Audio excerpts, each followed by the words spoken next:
চাকরি, ব্যবসা, শিক্ষা কিংবা বসবাস নানা উদ্দেশ্যেই প্রতিবছর হাজারো অভিবাসন প্রত্যাশী পাড়ি জমান বিশ্বের উন্নত দেশগুলোতে, যার মধ্যে যুক্তরাষ্ট্র অন্যতম আকর্ষণ। তবে ভিসা ওভারস্টে অর্থাৎ ভিসার মেয়াদ শেষ হওয়ার পরও যুক্তরাষ্ট্রে থেকে যাওয়ার হার উল্লেখযোগ্য। মার্কিন পররাষ্ট্র দপ্তর বলছে, বহু বিদেশি নাগরিক ভিসা নিয়ে যুক্তরাষ্ট্রে প্রবেশ করলেও সময়মতো নিজ দেশে ফেরেন না। আর তাই এমন পরিস্থিতিতে কঠিন পদক্ষেপ নিচ্ছে যুক্তরাষ্ট্র। ভিসা পেতে এখন দিতে হবে মোটা অঙ্কের জামানত বা visa bond. Department of homeland সিকিউরিটির তথ্য অনুযায়ী 2023 অর্থ বছরে প্রায় 3,90,00,000 ভিসাধারীর প্রস্থান করার কথা থাকলেও প্রায় 4 লাখ ভিসাধারী মেয়াদ শেষ হওয়ার পরও দেশে থেকে যান। বিভিন্ন গবেষণায় দেখা গেছে, যুক্তরাষ্ট্রে অবৈধভাবে থাকা অভিবাসীদের একটি বড় অংশই ভিসা ওভারস্টে করেন। ভিসা বন্ড হলো সাময়িক ভিসা দেওয়ার আগে নেওয়া একটি ফেরতযোগ্য আর্থিক জামানত, যার উদ্দেশ্য ভিসাধারীদের শর্ত মানতে বাধ্য করা। এর আগে নিউজিল্যান্ড ও যুক্তরাজ্য ওভারস্টে নিয়ন্ত্রণে ভিসা বন্ড চালুর চেষ্টা করলেও তা স্থায়ী হয়নি। এমনকি যুক্তরাষ্ট্রও 2020 সালে ভিসা বন্ড চালুর উদ্যোগ নিয়েছিল, তবে করোনা ভাইরাস মহামারীর কারণে তা পুরোপুরি কার্যকর হয়নি।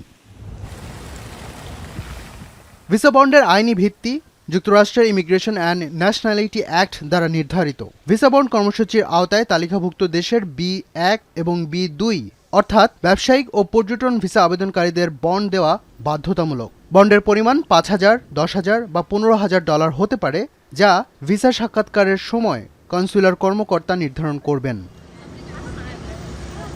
আবেদনকারীকে ডিপার্টমেন্ট অফ হোমল্যান্ড সিকিউরিটির নির্ধারিত ফর্ম জমা দিতে হবে এবং pay.gov এর মাধ্যমে বন্ডের শর্তে সম্মতি জানাতে হবে।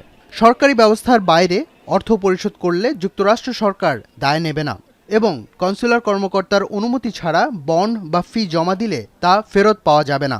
এছাড়া ভিসা বন্ড পরিশোধ করলেই ভিসা নিশ্চিত হয় এমন নিশ্চয়তাও নেই।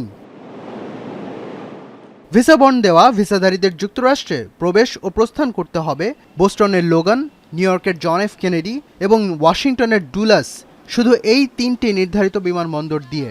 এসব নির্ধারিত বিমানবন্দর ছাড়া অন্য কোনো স্থান দিয়ে প্রবেশ বা প্রস্থান করলে যুক্তরাষ্ট্রে ঢোকার অনুমতি বাতিল হতে পারে বা প্রস্থানের তথ্য সঠিকভাবে নথিভুক্ত নাও হতে পারে। ভিসা বন্ডের শর্ত অনুযায়ী নির্দিষ্ট পরিস্থিতিতে বন্ড বাতিল হয়ে অর্থ স্বয়ংক্রিয়ভাবে ফেরত দেওয়া হবে। ভিসাধারী নির্ধারিত সময়ের মধ্যে বা তার আগেই যুক্তরাষ্ট্র ত্যাগ করলে, ভিসার মেয়াদ শেষ হওয়ার আগে যুক্তরাষ্ট্র ভ্রমণই না করলে, অথবা নির্ধারিত বিমানবন্দরে যুক্তরাষ্ট্রে প্রবেশের আবেদন করলে কিন্তু প্রবেশাধিকার প্রত্যাখ্যাত হলে।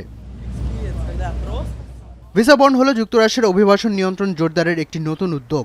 নতুন অন্তর্ভুক্ত দেশগুলোর মধ্যে বেশিরভাগ দেশের জন্যই এটি আগামী 21 জানুয়ারি থেকে কার্যকর হবে। ফজল রাব্বি খান, এখন বিশ্ব। সানবিট সব দিবে সামাল। সানবিট ম্যাজিক প্রেস ডিশওয়াশিং এর মাথা ঘোরানো সলিউশন।